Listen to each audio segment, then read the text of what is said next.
Morning, everyone. I think we'll go ahead and get started, and we've sort of put the call out to the front to ask people to come back and assemble, but it's a little after 9. I'm Mike Dake. I'm the Senior Vice President of Health Sciences, and it's my pleasure to welcome you to the One Health Spring Symposium, Water is Life.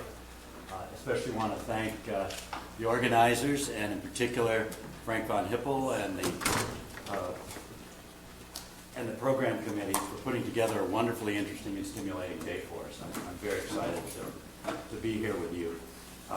One Health is a UHS New Economy initiative supported by the state of Arizona that's promoting research collaboration across campus. For example, over the last year, in our first pilot award competition, One Health funded 13 pilot grant proposals at $50,000 each. And all the proposals included faculty from at least 2 of our colleges on campus. And 7 of the funded projects also received additional funds from the College of Agriculture and Life Science. We also funded 14 PhD graduate research assistantships, and awardees came from College of Public Health, College of Medicine Tucson, College of Pharmacy, SBS, CALS, VetMed, and the College of Engineering. So you can see this truly is a pan-campus effort. And over the next few months, we plan to, our plans include sort of taking the One Health initiative into a One Health research center. And it has the following goals, and there are 3 goals.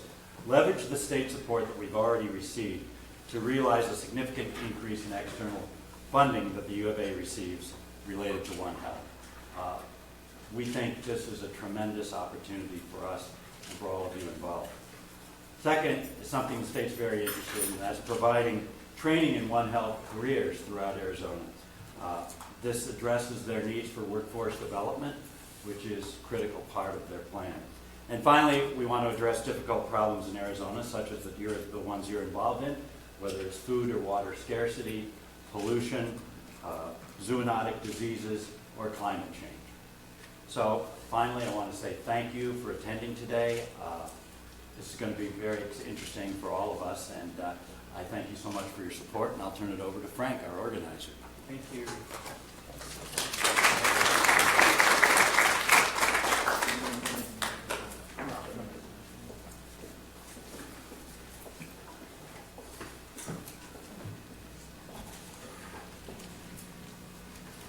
So thank you, Mike. Really appreciate it.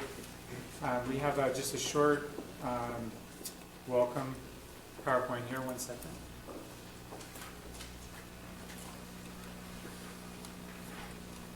So our symposium is co-sponsored by the One Health Institute and the Southwest Center for Environmental Health Sciences.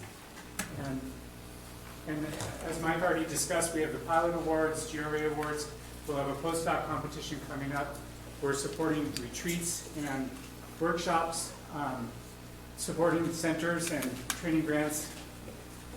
And we have supplements for startup faculty packages. Also, job opportunities and training and MPH internships. And also the Western Region Public Health Training Center. Kelly is our director. And do you want to just say a word about the training center?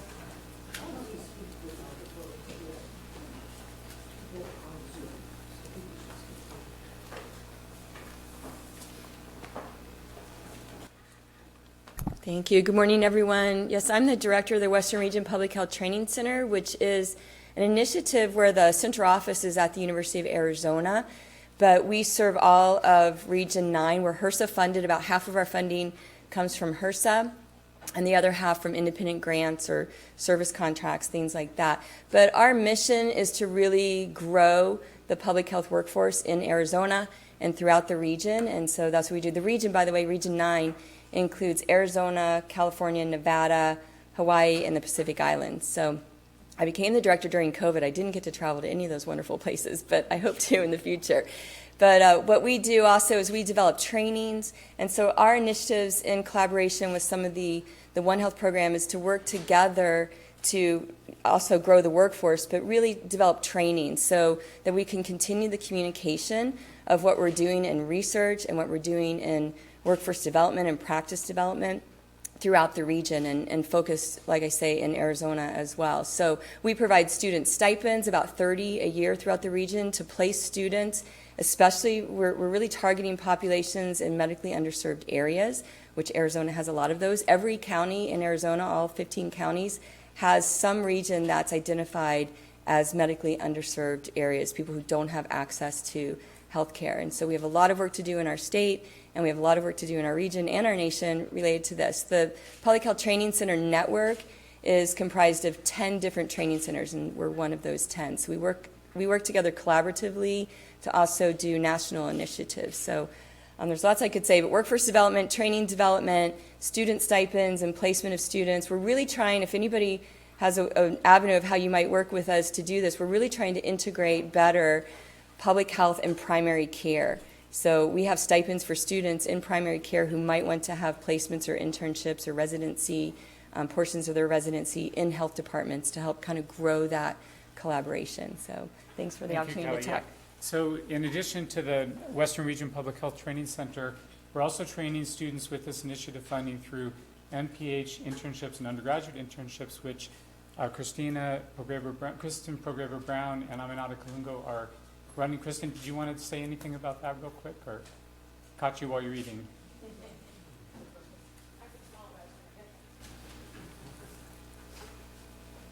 So that's on the training side. So our initiative is supporting both the job training, student training initiatives, and also the research program. But Kristen, please.